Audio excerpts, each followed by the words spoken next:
আমি ওসব জানি না, ঠিক আছে? আজকে রান্না যেন মটন হয়, নাহলে আমি হাঁড়ি উল্টে দেবো। কি বইয়ের পাল্লায় পড়েছি রে বাবা। থাকবোই না, আমি চলে যাচ্ছি। তো যাও। হ্যাঁ গরিমা, কি হলো? ছোটবেলায় তো পড়াশোনা করোনি, তুমি এখন বড় হয়ে পড়াশোনা করছো। এটা কার খাতা বলো তো? কার খাতা? এটা মেয়ের খাতা। আমি কোশ্চেন গুলো দেখছি যে ঠিক আছে কিনা। আমি ভাবলাম হয়তো তুমি পড়াশোনা করোনি বলে তুমি এখন পড়াশোনা করছো। রান্না বান্না কি হবে আজকে রে? আজকে রান্না করবো ডিমের ঝোল আর ভাত, আর কিচ্ছু না। ওসব জানি না আমি, ঠিক আছে? বুঝলে? কি হলো? আমি সব জানি না। কি জানো না? আজকে মোটামুটি মটনই করতে হবে। কি পাগল হয়ে গেছে নাকি? মটন করতে কত সময় লাগবে জানো? ডিমের তরকারি তাড়াতাড়ি হবে, যেটা তাড়াতাড়ি হবে আমি সেটা করবো। যাতে যে তাড়াতাড়ি তো শুধু ভাতও হবে। তাহলে শুধু ভাতই খাও, তাহলে ডিমের তরকারি খাওয়া দরকার নেই, নুন দিয়ে ভাত দিয়ে খাবে। তুমি এরকম টাইপের মেয়ে কেন গো? সারাদিন ঘুম থেকে চোখ খুলে রান্না, এটা রান্না করবো, কি খাবো সেটা করো, ভালো লাগে না আমার। আমি তো স্বাধীনতা। শোনো শোনো, সব ঠিক আছে, তুমি ঘরটাকে কি করে রেখেছো আগে বলো। বৃষ্টি হচ্ছে, কোথায় জামা কাপড় দেবো? তাই ঘরে শুকাচ্ছি ফ্যানের তলায়।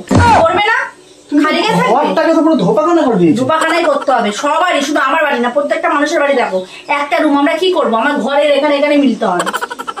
আমি সব কথা জানি না, ব্যাস তুমি যে কোনো উপায়ে আজকে মটন রান্না করবো, সব বাদ দাও, আমি কিচ্ছু বলছি না। তোমার হাত আছে তো, চোখ আছে, মুখ আছে, পা আছে, নিজে গিয়ে রান্না করে খাও। এত বড় কথা তুমি বলতে পারবে? মটন মটন করছো কেন? তুমি খেয়ে কি করেছো? দেখো তো, মটন খাওয়া ভালোই তো, পেটে এত ভুড়ি করে ফেলেছো, চেয়ারাটাকে হাতের মতো করতে। আমার ভুড়ি হয়েছে? What do you mean? আমার ভুড়ি কোথায়? ভুড়ি কোথায় দেখি, এক ফোঁটা ভুড়ি নেই। না, এটা ভুড়ি কেন? দেখে তো মনে হচ্ছে একদম 10 মাসের প্রেগনেন্ট।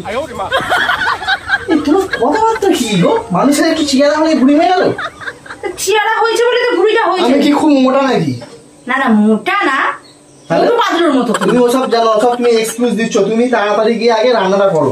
এত ডিস্টার্ব করছো কেন? আমি একটা কাজ করছি। আমি এটা কাজ নয়, তুমি ছুতো না মারছো, যাতে তুমি দেখে নিয়েছো আগে থাকতে আমি মাংস নিয়ে আসছি, তুমি তো মটন খাও না, ওই জন্য বলছি এখন আমি রান্না করবো না, খাবো না, এটাই তোমার প্ল্যান।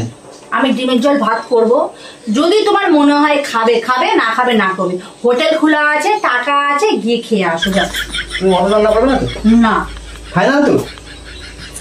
আমি তো মটন খাই না, তুমি জানো? তুমি কেন মটন এনেছো? তুমি চিকেন আনতে পারতে, চিকেন আনতে পারতে তো। তুমি আমাকে এরকম অত্যাচার করছো? তুমি তো অত্যাচার করছো। তুমি জানো আমি একটু পরে মেয়েকে আনতে যাবো। হ্যাঁ, এক্সাম চলছে, তুমি এখন কেন মটনটা এনেছো?